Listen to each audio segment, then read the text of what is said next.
Baba.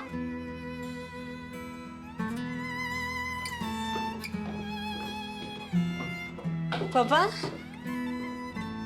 Bu ne? Bu sabah da taze poğaçalı kahvaltı var. Ben de çay yapayım Ben hemen. atıştırdım, onlar senin. Ama tek başına tadı olmaz ki. Baba. Küs müyüz? Yok, küs değiliz.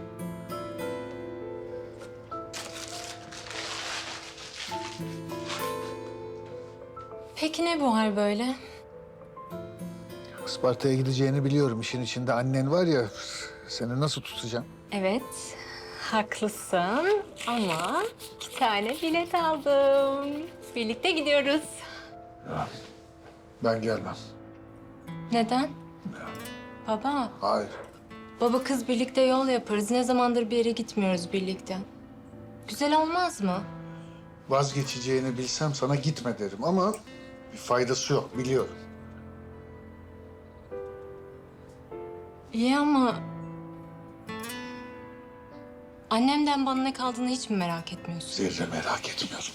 Yani ne toprağı, ne araziyi, hiçbir şeyi merak etmiyorum ben. Baba neden böyle yapıyorsun? Ben senin de gitmeni istemiyorum ki. Şu kadar hatırın varsa bu işin peşini bırakırsın ama... bırakmayacaksın, peşinden gideceksin. Biliyorum ben.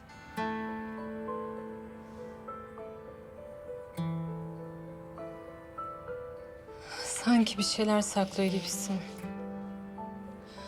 Söylemek istemediğine emin misin baba?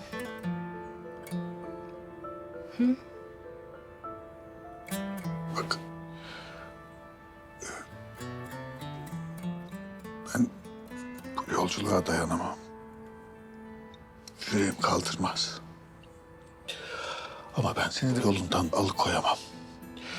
Şimdi orada her ne duyarsan, neyle karşılaşırsan şunu hiç aklından çıkartma. Ben seni bu dünyada her şeyden ve herkesten çok seviyorum, tamam mı? Ben seni çok seviyorum kızım. Unutma.